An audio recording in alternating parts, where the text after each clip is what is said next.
स्वागत है आप सभी का हमारे साथ साप्ताहिक राशिफल में वीकली राशिफल, जिसमें हम बात करने जा रहे हैं 9 जून से लेकर और 15 जून तक क्या कहते हैं आपके सितारे, कैसा रहने वाला है ये पूरा हफ्ता आपके लिए। देखिए, जब भी हम साप्ताहिक राशिफल की बात करते हैं चंद्रमा को जरूर देखते हैं, क्योंकि चंद्रमा ही एक ऐसे प्लैनेट हैं जो हफ्ते में 2-3 बार बदल जाते हैं। इस पूरे ही हफ्ते में मून की जो स्थिति रहने वाली है, चंद्रमा तुला, वृश्चिक, धनु और लास्ट डे वो मकर में रहेंगे 15 तारीख को।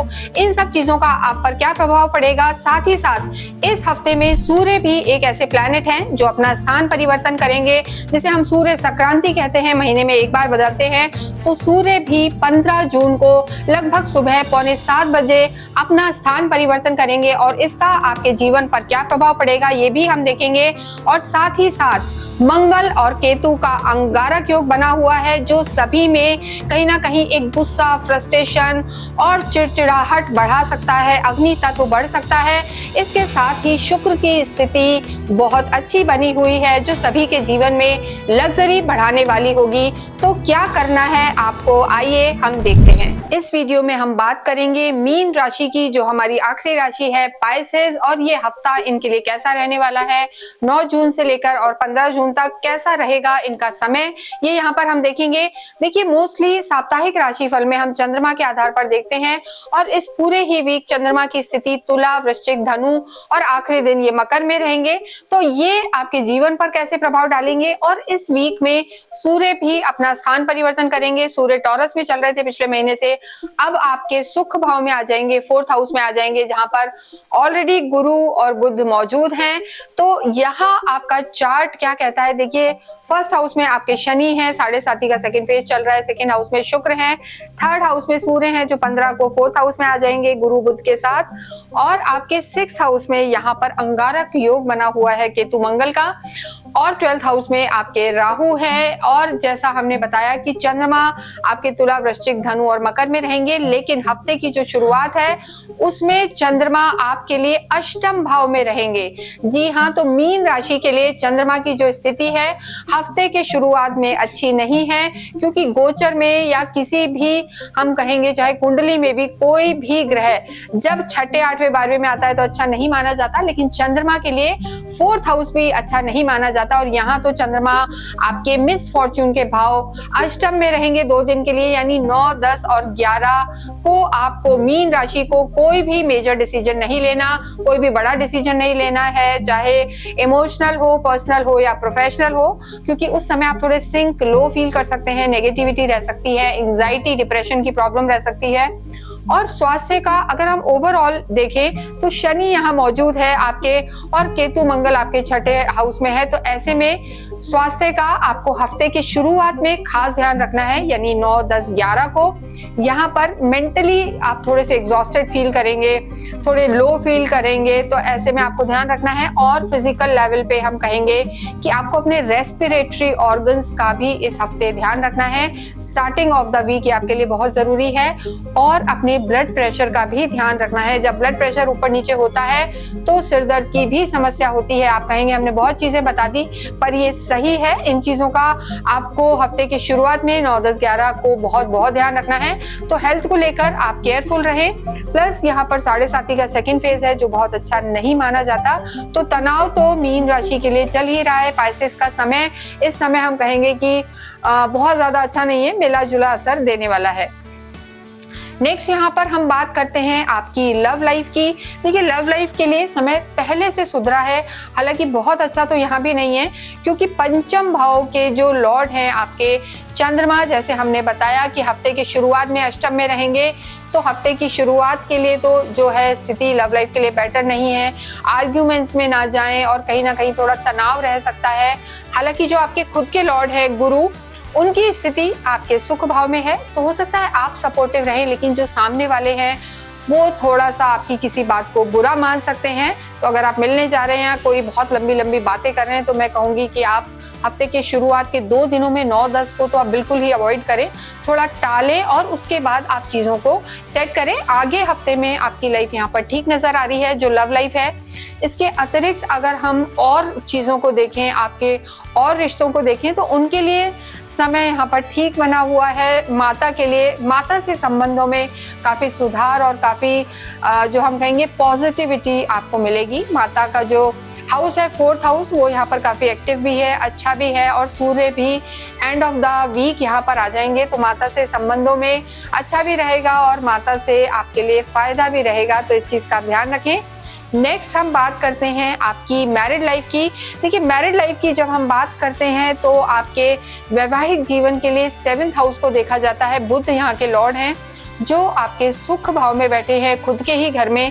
साथ ही आप स्वयं भी इस समय जो है गुरु, यानी आप स्वयं और आपके स्पाउस दोनों ही आपके सुख भाव में हैं, तो यानी आप दोनों का तालमेल बहुत अच्छा रहेगा, आपके घर का माहौल भी बहुत अच्छा रहेगा, क्योंकि गुरु और बुध यानी आप स्वयं और आपके जो स्पाउस हैं, चाहे हस्बैंड है या वाइफ हैं, दोनों इकट्ठे हैं और सुख भाव में हैं, यानी तालमेल बेटर रहेगा। आपस में घूमने फिरने भी जा सकते हैं, समय व्यतीत करेंगे, अंडरस्टैंडिंग रहेगी आपकी और घर के माहौल अच्छा रहेगा।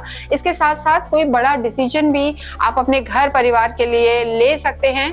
तो ये समय वैवाहिक जीवन के लिए ये हफ्ता यहाँ पर अच्छा नजर आ रहा है। लेकिन देखिए, जब भी चंद्रमा गोचर में अष्टम में जाते हैं तो चाहे छोटी मोटी ही परेशानी हो, परेशानी आती जरूर है, या आपने कुछ प्लान किया वो प्लान ही फ्लॉप हो जाता है। तो हफ्ते के शुरुआत में थोड़ा सा ध्यान रख के चलें। 9 और 10 तारीख को बाकी यहाँ पे चीजें बेटर हैं। कर्म क्षेत्र की हम बात करते हैं तो देखिए, कर्म क्षेत्र के लिए हम हमेशा 10th हाउस को देखते हैं और सप्तम को भी, तो यहाँ भी दोनों के स्वामी ही आपके जो है गुरु और बुध हैं, तो वहां भी चीजें बहुत अच्छी हैं। यानी देखिए, मीन राशि के लिए ये हफ्ता वैवाहिक जीवन और आपकी प्रोफेशनल लाइफ के लिए अच्छा रहने वाला है।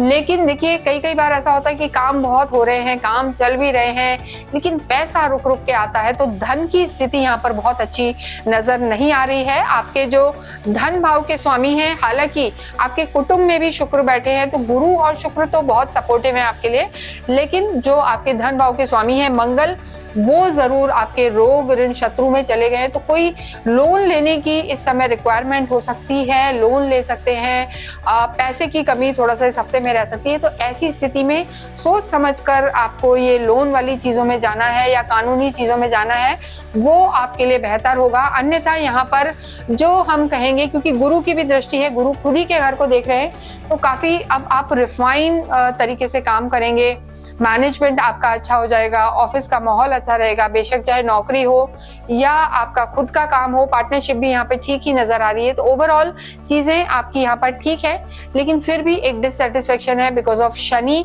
क्योंकि शनि आपके लगन में है और 7.5 भी है, तो थोड़ा सा स्लो डाउन यहाँ पर नजर आ रहा है, स्लो रहेंगी चीजें आपकी ओवरऑल। लेकिन कर्म यहाँ पे ठीक है, रुक रुक के पैसा आएगा, ज्यादा लोन के चक्करों में ना पड़े, ये आपको ध्यान रखने की जरूरत है, बहुत ही जरूरी है किसी प्रोफेशनल या किसी एसेट के लिए, तो आप इन चीजों में जा सकते हैं। नेक्स्ट यहाँ पर हम बात करेंगे आपके जो विद्यार्थियों के लिए अगर हम बात करें तो देखिए, पंचम के जो लॉर्ड हैं चंद्रमा है, और चंद्रमा की स्थिति हफ्ते के शुरुआत में यहाँ पर अच्छी नजर नहीं आ रही है। साथ ही साथ इनके जो दूसरा भाव है उसमें भी मंगल केतु है, तो थोड़ा सा भटकाव यहाँ पर विद्यार्थियों के लिए नजर आ रहा है। मीन राशि पाइसेस के जितने भी विद्यार्थी हैं उन्हें ज्यादा मेहनत करने की जरूरत है, वरना रिजल्ट्स इस हफ्ते आपके थोड़े से डामाडोल हो सकते हैं। चंद्रमा भी कमजोर है और इसके अलावा शुक्र भी आपके कुटुंब में है, तो मौज मस्ती थोड़ी ज्यादा है, तो इन चीजों को आपको थोड़ा सा कंट्रोल करना है। और राहु भी 12वें घर में है, तो खर्चों के भी योग है घूमने फिरने में। तो विद्यार्थियों के लिए हम कहेंगे कि अगर उनके रिजल्ट अच्छे नहीं आ रहे या किसी की संतान अगर पढ़ाई में अच्छी नहीं है, बुद्धि उसकी अच्छी नहीं है या डिस्ट्रैक्शन रहता है, तो आप अवश्य ही उन्हें गणेश रुद्राक्ष पहनाएं या गणेश रुद्राक्ष अपने घर में विराजमान करें। तो गणेश रुद्राक्ष धारण करने से या विराजमान करने से विद्या में बहुत ज्यादा इंप्रूवमेंट होगा, एकेडमिक्स में जो हम कहेंगे लाभ होगा, स्टूडेंट्स के लिए बहुत बहुत अच्छा है, तो लाभ देने वाला है आपके लिए। तो गणेश रुद्राक्ष आप जरूर धारण करें। इसे आप चाहें तो हमारी साइट से भी ले सकते हैं, यहाँ नंबर्स दिए हुए हैं, और हमारी साइट से आप क्यों लें, क्योंकि वहां पे पूरी तरीके से ऑथेंटिक गणेश रुद्राक्ष आपको मिलेगा। जिसको हम पूरी तरीके से अभिमंत्रित करके भी देते हैं, तो वहां से लेना आपके लिए लाभकारी होगा। देखिए, सूर्य भी आपके हालांकि अभी सुख भाव में आ जाएंगे, तो कहीं ना कहीं अपने बड़ों की सुने और कर्म क्षेत्र के लिए भी यहाँ पर सूर्य की स्थिति अच्छी रहेगी। तो ओवरऑल चीजें आपके लिए यहाँ पर बेटर हैं, लेकिन वही स्टार्ट जो हम कहेंगे 9, 10, 11 तारीख को विशेष ध्यान रखने की आपको जरूरत है, वरना भटकाव यहाँ पर सीधा नजर आ रहा है। अध्यात्म की हम बात करें तो आपके तो लॉर्ड ही गुरु हैं, जो आपके सुख भाव में ही बैठे हैं, और घर में भी धार्मिक आयोजन होंगे, पूजा पाठ बढ़ेगा, आप आध्यात्मिक होते भी हैं, और भी आपका धर्म के प्रति, अध्यात्म के प्रति आपकी रुचि बढ़ेगी। केतु भी आपके जिस जगह पे हैं, तो ये आपके थोड़े मन को धर्म की तरफ डेफिनेटली इंक्लाइन करेंगे, तो यहाँ पर चीजें बेटर हैं। यात्राएं भी यहाँ पर नजर आ रही हैं। भाग्य की हम बात करते हैं तो देखिए, भाग्य तो जब साथ नहीं देता तभी तो समय अच्छा नहीं है, वरना मेहनत तो बहुत लोग कर रहे हैं। तो भाग्येश की अगर हम बात करें तो मंगल है, जो आपके शत्रु घर में बैठे हुए हैं। तो मीन राशि के लिए अभी 7.5 भी है। चंद्रमा हफ्ते की शुरुआत में अच्छा नहीं है, और भाग्य थोड़ा सा नेगेटिव है।